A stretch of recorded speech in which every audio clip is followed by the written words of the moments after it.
নমস্কার বন্ধুরা, আজকে ভীষণই মজার একটি জিনিস হতে যাচ্ছে। আজকে আমি বানাবো দই চিড়ে। ভীষণই মজার আর ইউনিকও বটে।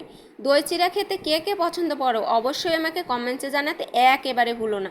যে যে পছন্দ করো আর যে না করো সেও কিন্তু জানাতে ভুলো না কিন্তু। তো বন্ধুরা, আমি ভীষণ পছন্দ করি এই দই চিড়েটা খেতে। আর আমি একেবারে অন্যরকম বানাবো আর ইউনিকও বটেই। তো এখানে আমি কিছুটা নারকেল আর এখানে কিছুটা গুড় দিয়ে দিয়েছি। আমি এটা গুড় আর চিনি মিক্সড করে কিন্তু বানাবো। তোমরা যে কোনো একটা দিয়েও কিন্তু এই দই চিড়েটা বানাতে পারবে।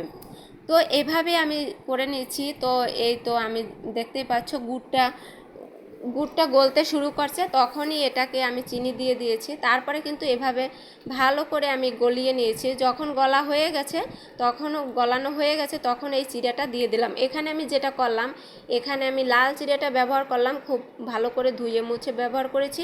তোমরা চাইলে এখানে সাদা চিড়াটাও ব্যবহার করতে পারো।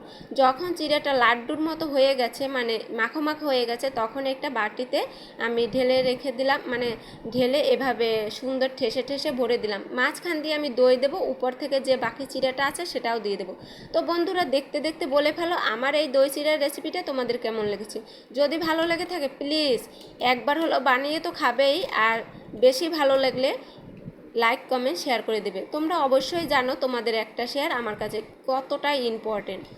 তো এভাবে আমি সবগুলো উপর থেকেও দিয়ে দেওয়ার পরে এখানে অবশ্যই ঠান্ডা ঠান্ডা খেতে হবে, ভীষণই ভালো লাগে।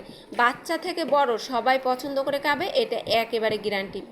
তো এই তো আধা ঘন্টা পর আমি নামিয়ে নিয়েছি। এবার একটা থালা আমি পরিবেশন করে দেখিয়ে দেব বন্ধুরা। দেখতেই পাচ্ছ, এবার আমি সবাইকে খেতেও দিয়ে দেব, আমার বাসার সবাইকে। তো ভীষণই ভালো হয়েছিল, আমি নিজেই ট্রাই করেছি। তোমরা একবার হলো এটা বাসায় ট্রাই করে দেখতে পারো, অসম্ভব মজার, সবাই পছন্দ করবে। আজকে এই পর্যন্ত, আবারও দেখা হবে নতুন কোনো ভিডিওতে। তোমরা ভালো থেকো, নমস্কার।